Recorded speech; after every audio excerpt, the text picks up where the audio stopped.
Welcome to Backyard Oasis, a podcast designed by and for older adults living in the beautiful Pioneer Valley of Western Massachusetts and produced in the tech studios at Greenfield Community College in Greenfield, Massachusetts.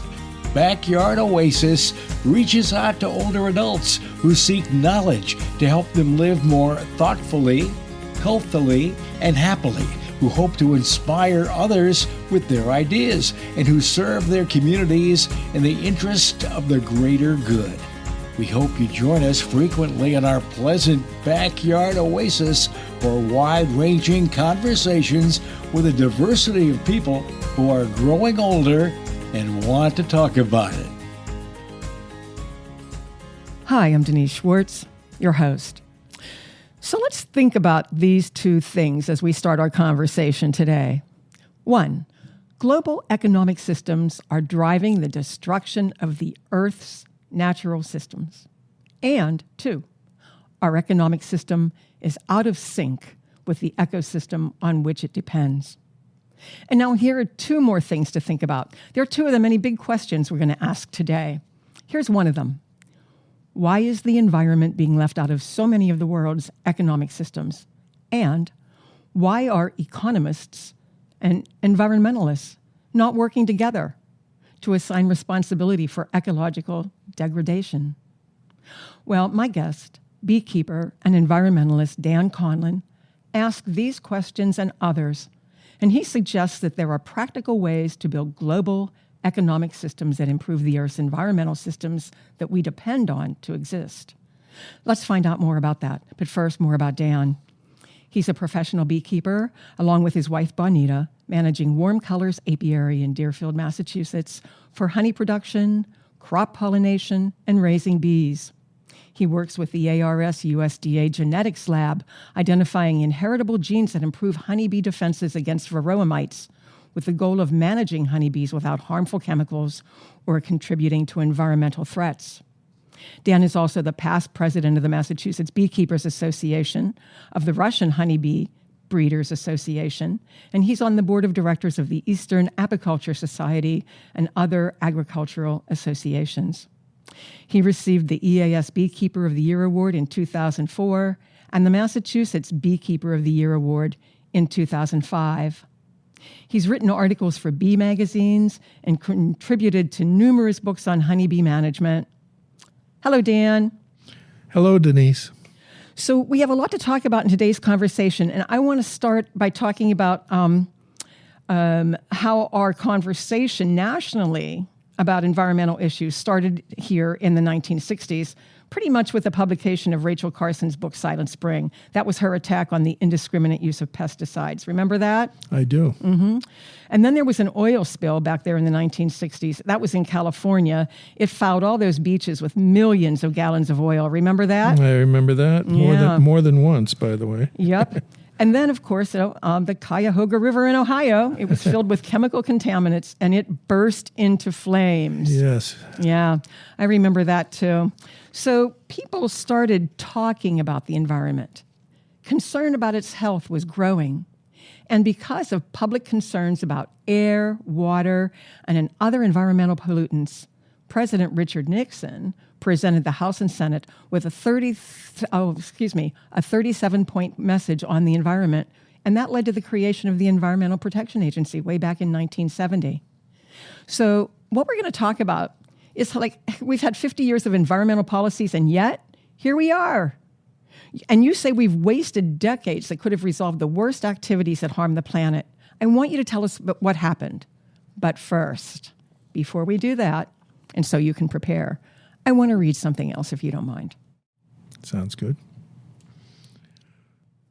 After spending 178 days aboard the International Space Station, astronaut Ron Garan returned not just with scientific data, but with a revelation he calls the big lie. Orbiting high above Earth, Garan was awestruck by the planet's natural wonders, auroras swirling like living brushstrokes, lightning storms flashing like camera bulbs. But what struck him most was the thin layer of atmosphere enveloping the planet.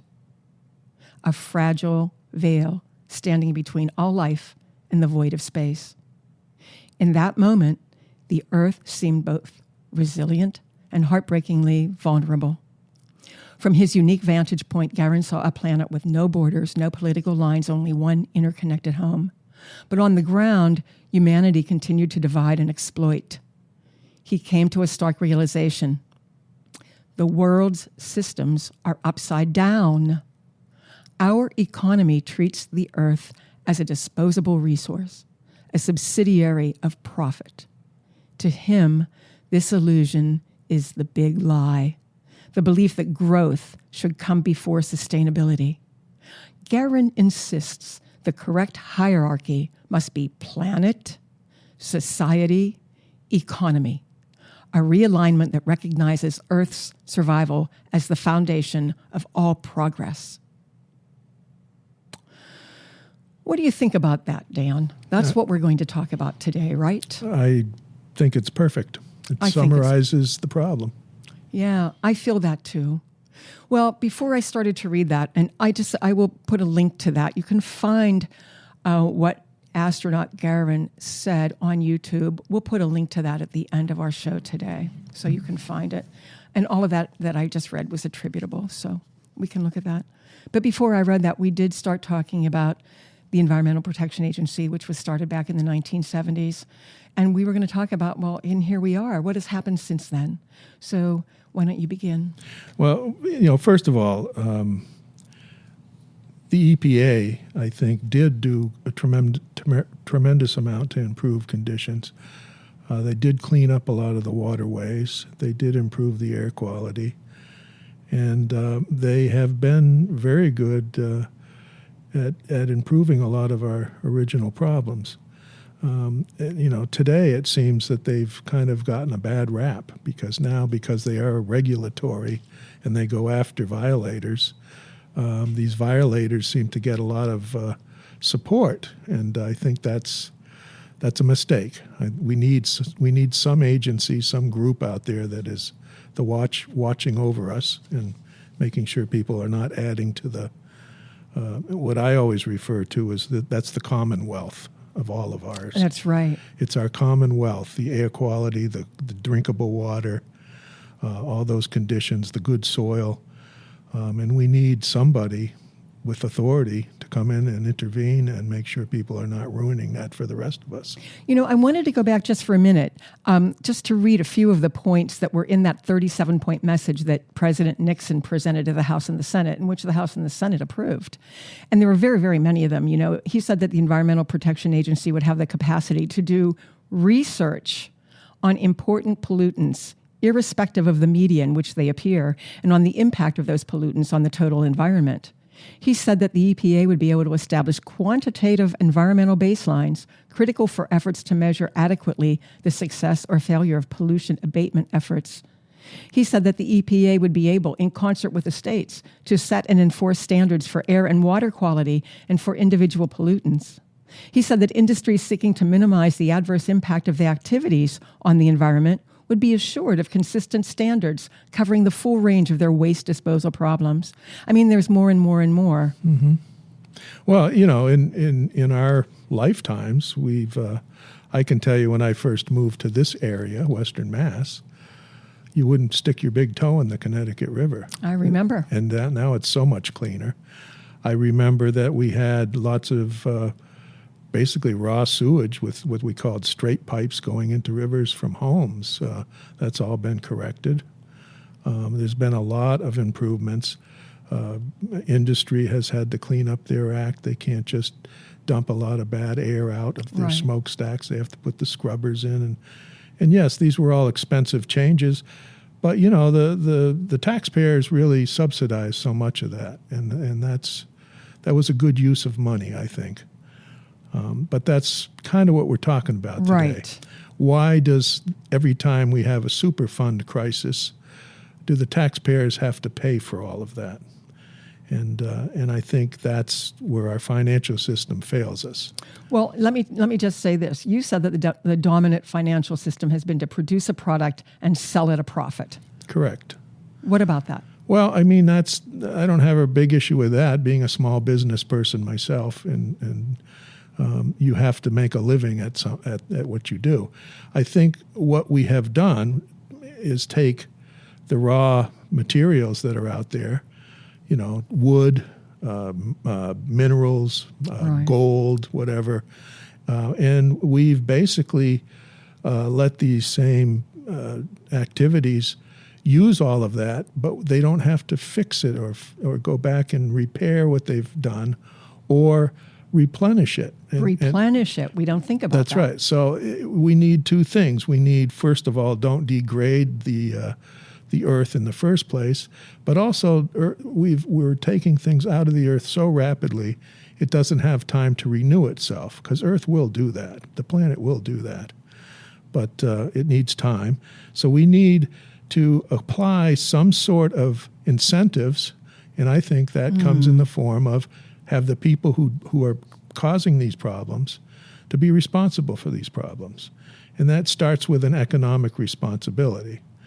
And when we talk about changing the economy, we're not talking just about money. We're talking about who pays to keep these things,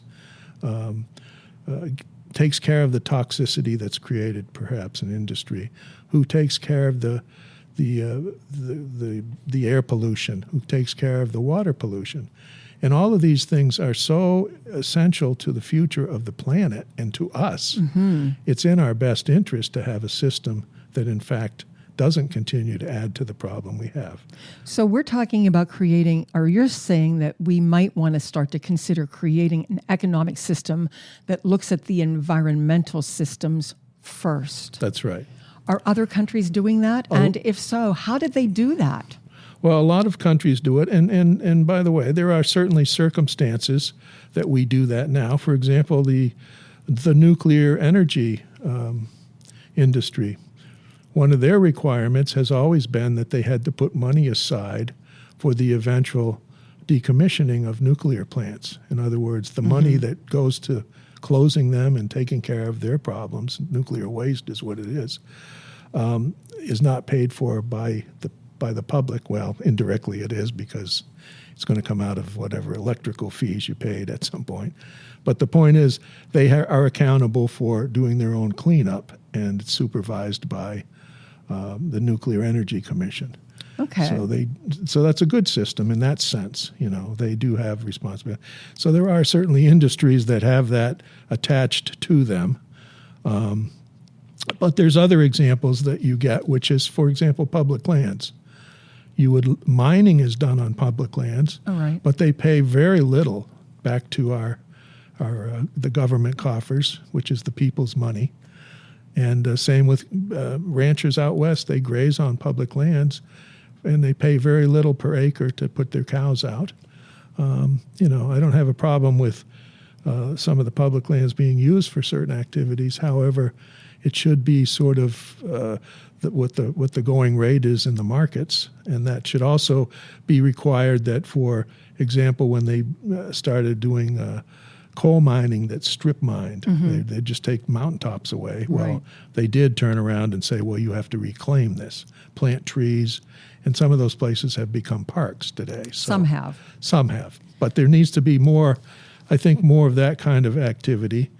And I think also we get into the whole idea of waste. Now, we have always used the ocean as our final dumping place, Right. and we have dead zones in the ocean now, and that's because we just dump things in the river and they'd end up in the ocean. and it's a huge problem. And for many years, barges with trash would just taken out in the middle of the ocean and dumped. And so we have used, and that becomes, again, it's not a monetary subsidy directly, but the ocean, we've been being subsidized by the environment, ocean, because nobody's paying for the real cost of that activity. But, it's never popular to say we have to do this and you have to pay more. So how do we restructure how we think and make the environment be part of our economy, not the very last budget item that we're going to find? That's How right. do we get human beings to say, I mean, I'm pretty sure you probably don't have the definitive answer for this. No. But how are we going to change the way we think? Well, changing the way you think, I mean, I guess part of it is we have to see examples of success. That helps. Well, what are some? Well, as I mentioned, I think some of the work that EPA has done has really changed many things in the positive direction, and will continue to unless they dismantle. There's some efforts being made to take the ozone and CO2 and methane off the list of things that need to be controlled. Which would open up the medical field is concerned because it's going to. We already have a growing problem with asthma due to the quality of air. Right. It needs to go the other way. We need cleaner air. We're going to see more people with heart and lung problems struggling in bad air. Right. And if you live in an urban situation, you're probably going to feel that even more. In cities and so forth. So there are two things that we have to think. Well, there are many things we have to think about, but I always wonder, how do we get people to change how they think? Now, I'm pretty sure there are some countries that have done this pretty successfully. Well, one way you get people to appreciate this and buy into it more, I think, is if you take a country like Denmark, one of the examples that is considered to be one of the really good ones. Now, understand Denmark's a smaller country. Oh, yeah. 6 million people per population. So you might argue that, well, gee, that's more manageable than our huge country. But it isn't, and it isn't, because, their government and their people kind of came together and said, no, we want our country to stay the way it is and beautiful, and we don't want to be contributing to the harm to the planet. But what they did was they basically looked at activities in the way of production and products and manufacturing, and they assigned fees to those activities, separate from the people's money, meaning taxation. And what they were able to do was they took that off of everyone's personal income tax. You don't pay that. I'm not following. Tell me that again. Okay, say you're in the business of producing something like batteries, which are around and probably going to be around for a lot more time. Sure. Well, there's a disposal problem with batteries, and we have a need to make that more efficient, more recyclable, lots of things like that. And what they've done with that industry is they've basically done two things. One is they've assigned a extra fee for the disposal and containment of any problems with the environment. And it's caused the battery industry. The Danes have become well known for being very innovative now, because what are they doing? Oh, that's going to cost this money, so let's find ways to have better batteries that don't require as much of these kind of problems to be created. So that's an incentive. And in the meantime, they're telling their people, because then if you buy that battery, you are, of course, going to pay a little more for that battery if it's something you need to buy. However, if you don't need it, you don't pay for that. It's not attached to your income tax. I see. Right. It's not a part of the subsidy system, which is another thing we can talk about, which is about a $700 billion thing in the world every year, subsidies. And it's also what they do very well, and this, I think, in this country we would benefit from, is a lot of our subsidies come in the form of grant money and so forth. Yeah. And often it's contradictory to the goals. How so? How so? We have a water crisis out west. The water tables are dropping in places. Right. And we're developing faster and more efficient ways to draw water out of the ground. Whoa. And you can get grants for either of those things, by the way, conservation and use. So, oh my goodness. So shouldn't there be some way we sort of bring that together and say, well, wait a minute, that doesn't help our problem. Our problem is a lack of water.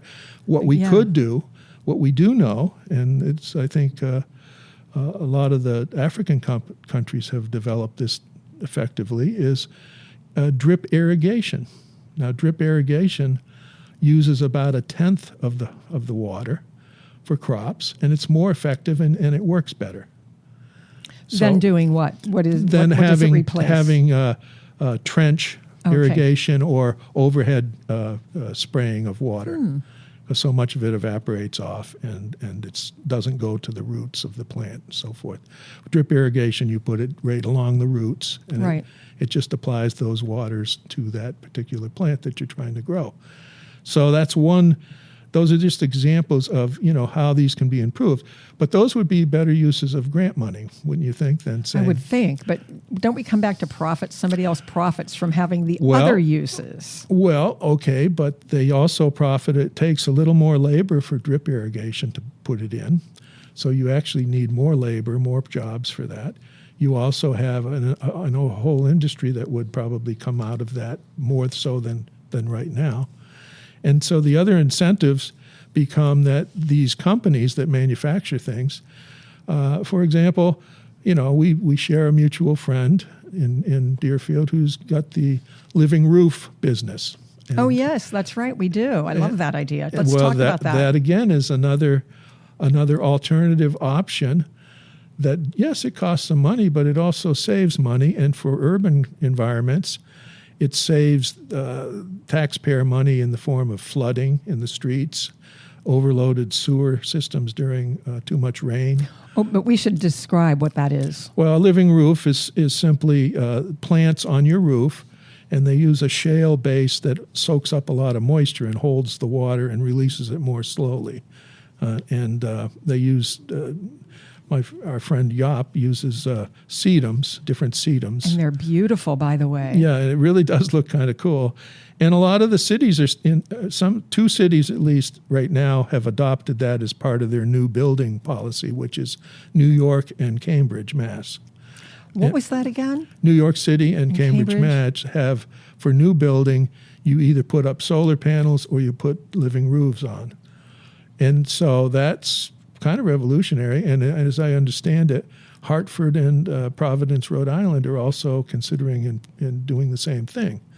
And this is a response to the fact that with these climate change we're seeing, we get these deluges of rain, and there's nowhere for it to go, and it ends up flooding subways and overloading sewer systems, and things back up. And so this is a way to reduce how much water gets put in the streets all at once. It seems to me that we have to have like a disaster to make people think more seriously about making environmental change more upfront. Mm-hmm.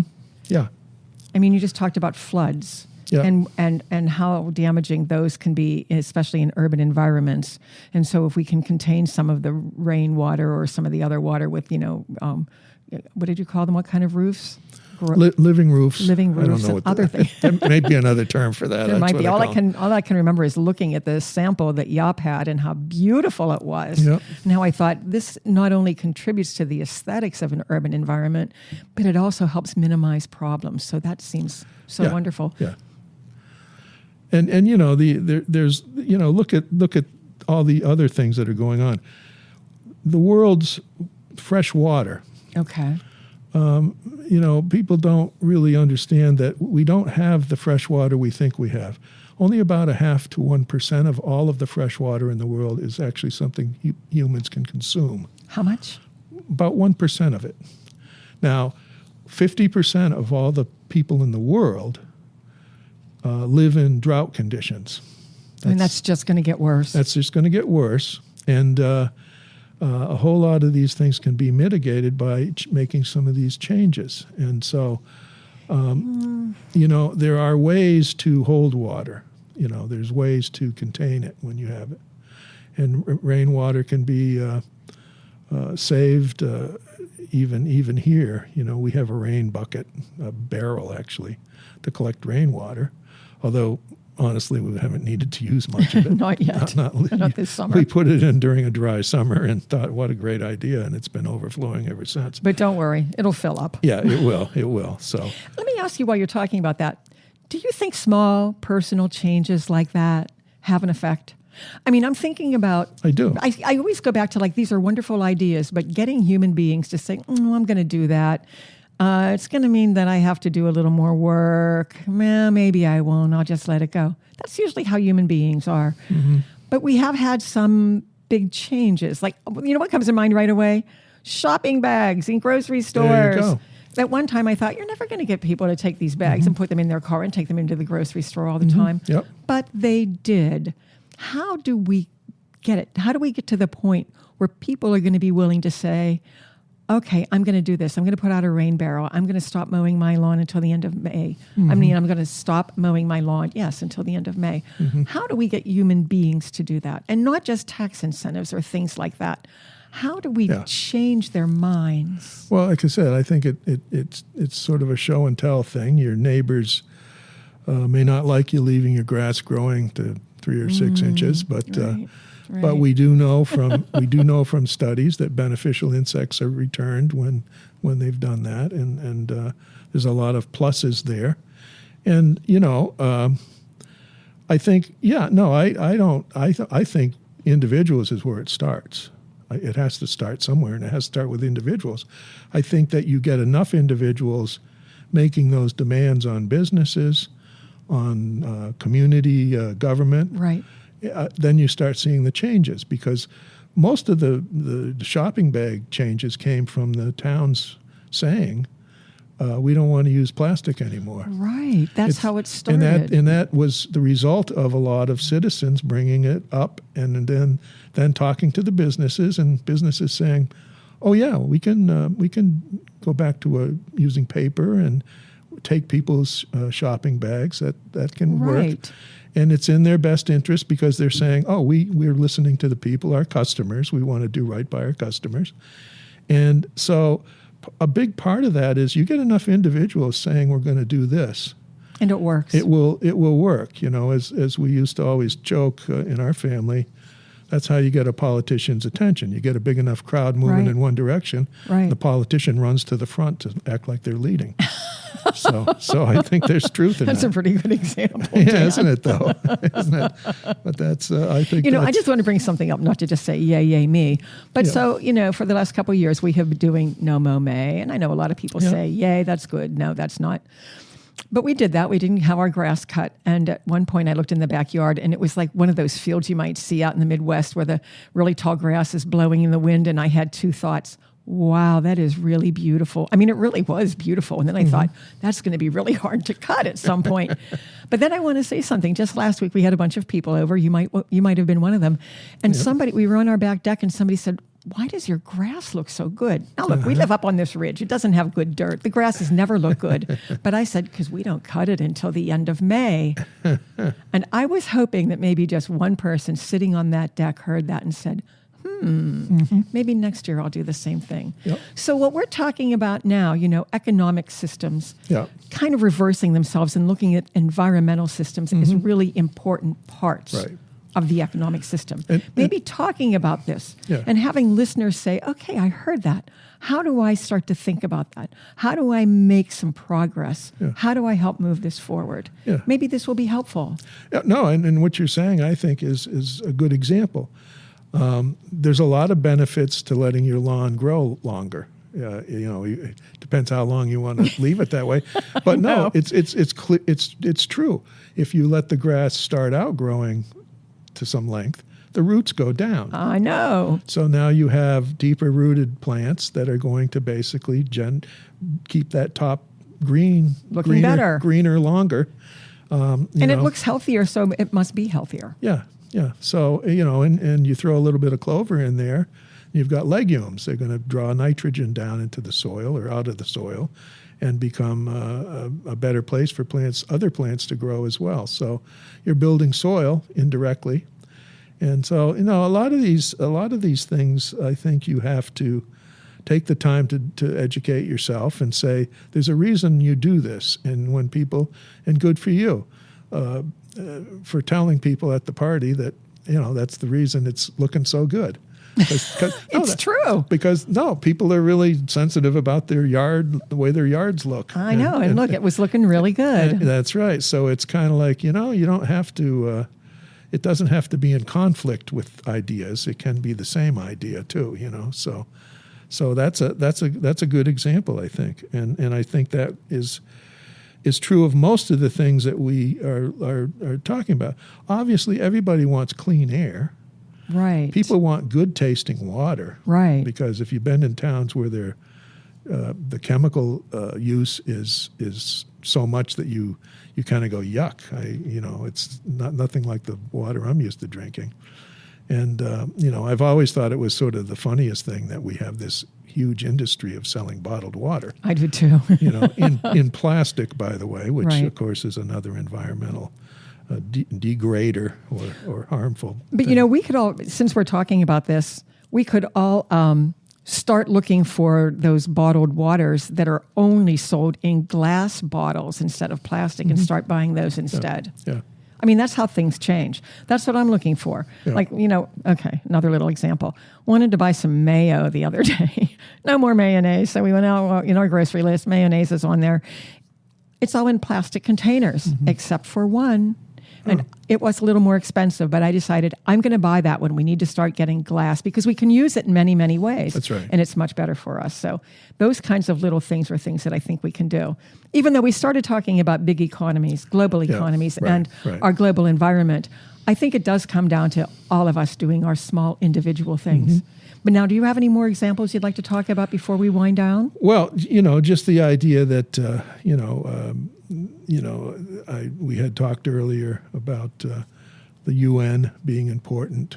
Oh, yeah. Talk about that a little more. Yeah, the UN has for many years, actually they go back to, I think I might have put it in my notes, but the first thing they decided years ago was this whole issue of Oh, yeah. Fluorohydrocarbons. Yeah, fluorohydrocarbon, the CFCs. And they got together, and that was the first environmental treaty among nations, which was in 1987. And that was really to reduce the what they call the stratospheric ozone, which your astronaut mentions. Right. A thin layer that protects us all. And in 13 years, they reduced the results of that CFC by 90%. How did they make all of that happen? They really went to all the countries signed on to this, and they started programs to reduce it. And then they go to the manufacturers first, and it just the system follows, right?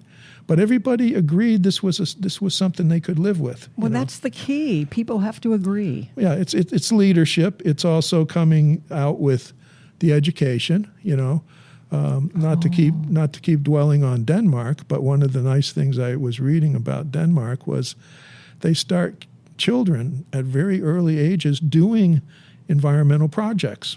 That's great. They even have awards to high school kids and tuitions and things for innovative new ideas on how to help the environment. And so these kids grow up into adults who have a great appreciation for what all these what some people might consider inconveniences, why they're so important to the future. And it's more natural to them. It's not that they have to make a change in their lives. Right. It's just a part of their lives. That's right. They aren't hearing people grumble that they have to pay an extra 10 cents for something. It's a whole different thing. But and we know a lot of things. The other things that the United Nations did was they in '73 they're the ones who really started the banning on trading endangered species. They made. I didn't realize that. They've been doing that right along, and one of the most recent things I was reading was about the Caspian Sea sturgeon, which is where you get your caviar. Tell us about that. I love this. And there's about 4 or 5 nations that surround the area where these sturgeon live. One being Iran, and Iran wasn't. UN called all the other countries together and left Iran out. And they left Iran out because actually Iran was the only one that was really protecting the sturgeons and following through on their original promises to help this endangered species, which I thought was really a good statement. And Russia, which is of course one of the big ones, they ended up banning it altogether. The fishing of sturgeon, And they did it because the UN went to these countries and said, look, you guys have to go along with what you promised, and if not, we're going to have an embargo on sale of caviar. So that worked. That worked. It got them all in line. So I just wanted to put it in that comment because I think sometimes the UN is doing a lot of good work that we never hear about. And with the environment, they have a total of 250 international environmental treaties right now. I didn't know that. And it's on all kinds of categories.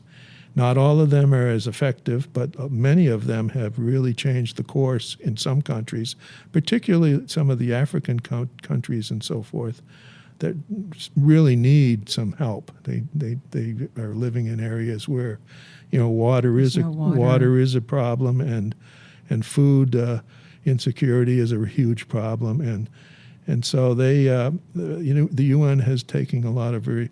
Everyone should go on to the UN website and look up their sustainable goals strategy, which is 17 points, and it addresses everything from they want zero hunger in the world, they want livable incomes for everyone.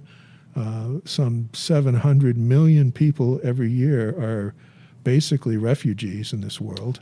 And they're trying to move away from areas that they've got no water. They can't grow food. They can't fend for themselves. And so that's a huge crisis. So when we talk about things like immigration, when we talk about why are people moving like this, well, there's a mass migration going on, not just due to war, but also to do with food shortage, food insecurity. Which a lot of is the result of the destruction That's right. of our earth and its resources. That's right. I mean, a lot of these people would choose to stay in their countries where where they are familiar and so forth. But along with the political issues in these countries and the lack of food, which, by the way, a whole lot of this stuff comes from the lack of food. It does. You don't. Right. I have it. You don't. So That's it's going to be an issue. So, I'm not sharing. Right. But there's a lot of other certainly things. But those are all things that I think fall into this effort to make some changes with our economic system, and the economic system that we pretty much the world goes by is, you make something or you produce something, and you need to get something back more than it cost you so that you can actually live Your profit. You got to have some money for yourself to support yourself, and so it just means that we need to find ways to make people accountable for the waste they produce, and and any toxic situations they create. And the best way that seems to work, by the way, most of these companies in the United States that originally had such trouble adjusting to putting in new equipment to clean air and water are now, in many cases, the ones that are doing the best job with those things. Because it became desirable for them, if we can have better and more efficient systems, guess what? We can keep the difference and we can still have the profit. And so it isn't all one way. It also needs to be looked at from the standpoint of what environmentalists are telling the economists, and that's the other question that we brought up. Was what do you mean? Well, I mean, we haven't had a strong... Environmentalists tend to get tagged as a little bit radical, a little bit maybe unreasonable. You're not going to do the things. Tree hugger thing now, are you? No, I'm not doing the tree hugger thing. I don't have a big issue with that. I think everybody needs to make a living, and sometimes we cut trees down. However, we have to get in the habit of replanting that stuff. We do. And trees are so important. I know you understand this, but trees are so important because you take the trees away, then you cause deserts. Right. You cause a lack of water. Right. You do so much damage that doesn't get fixed, and we we need to do more of that in this country. And I think some places you do see it. You see it certainly in the national parks. They replace trees, but the rest of us should. And we don't notice it so much in the Northeast because our area wants to be a forest. Yeah, so it does. And we're glad. But fully 80% of all living creatures are in forests. What? 80%. Think about that. All the mammals, insects, plant life, it's all right there. I love knowing that. Yeah. So you want more forests, not less. And so were you saying that you think the environmentalists, all of us who care about the environment, let's not put a tag environmentalists on it really if we don't have to. All of us who care about our environment and its health and how we need it to sustain our own lives here need to be a little stronger and gentler at the same time in our messaging in terms of our messaging to the general public and to our governments? Yeah, I think with the governments, I think we need to keep saying this is really important. I know most people will always come back with, I'm more concerned about the economy. That always seems to be number one in our political campaigns. Do you think they know why they're saying that? Well, I think everybody feels stretched. The irony to me has always been that if you really follow the economics in the last 30, 40 years, everyone's standard of living in this country, well, I won't say everyone. Not everyone. We have a lot of poverty, yeah, too. Yeah, we do. Has actually gone up. Generally, yes.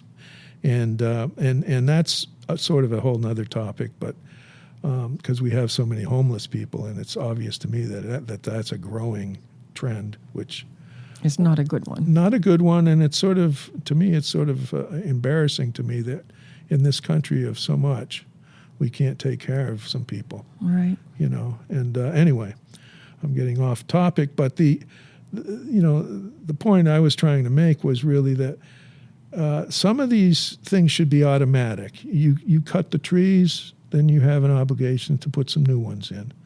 That's good for the planet. It's good for us because we have a supply of wood coming in the future. And you see that in places like in Georgia where they do grow pulp woods, and you see the woods planted and for the paper industry.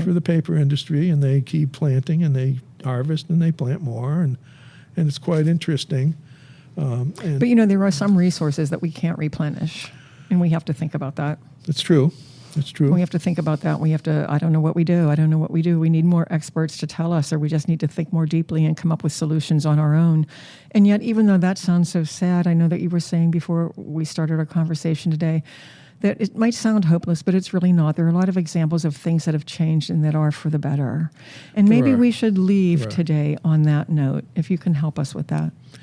Well, I think, all of this, what I'm trying to say today is really that I think we need to reevaluate how we tax people, for one thing. How do we see money and the environment as two different things instead of the same thing? Oh, yeah. I mean, the environment, if you look at it simply as, we have to have a profit, well, nature has to have a profit too. Oh, good point. Nature has to replenish itself, but it has to have a little more every time too. And that's one of the things that we're stressing the planet on. We take more than we need. For example, you would if you look at this, we have a need for more food, and yet we waste a third of our food. Yeah, how does that compute? That's right. So, and that's not even necessarily, you can put a money value on that, but the bigger value is you have starving children, you have starving people. Why isn't that food getting to them? It's an issue of distribution. It's an issue of maybe taxing certain things that you do. And again, if you ever visit Mount Holyoke's dining hall. You mean Mount Holyoke College. Or Mount Holyoke, I'm sorry. They just did this really cool redoing of their hall. And basically, everything in there is recyclable. Like bamboo's forks and spoons and knives and things like that. Or things like that. But they also have a composting unit in that facility, so any garbage, what we used to call garbage, is composted before it goes out the door, and they use it on the grounds and things to nourish the plants. So this is the stuff that we have to think about. So that's a system that actually And by the way, that was, an effort to sort of say, look, we are going to do right by the environment that we're creating these issues. Now, if every dining facility in the world did that one thing, these things, it would change everything. I think what we have to do now that we actually have to say goodbye. I'm looking at the clock. Yeah. I think what we have to do is what you just said Mount Holyoke College did. And that was, they said, look, we have to do right by the planet. We have to do right by the environment. Yeah. And if each of us would say we have to do right by the earth that we live on, maybe we can still save it. That's right. And if not for yourselves, for those who are coming. For those who are coming. Yeah. And that's where I'm at. As you know, I'm 75 now. And, I know. I was at your birthday party. I sang. Well, I had a good time. But anyway, the point is, you may not see those benefits. That's right. We may not see them. But I sure would feel a hell of a lot better if I knew that it was headed in that direction.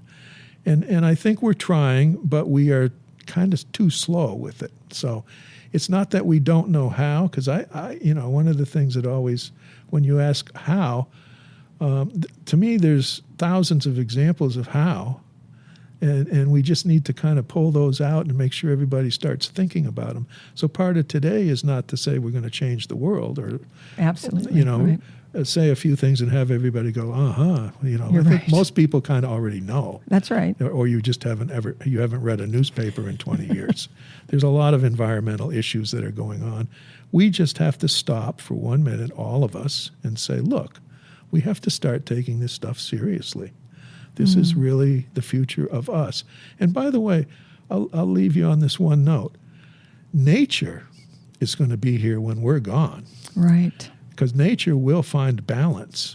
And part of that balance it's not so much that there won't be balance in the future, it's whether we're going to be a part of that balance. Because nature will do something to counter this.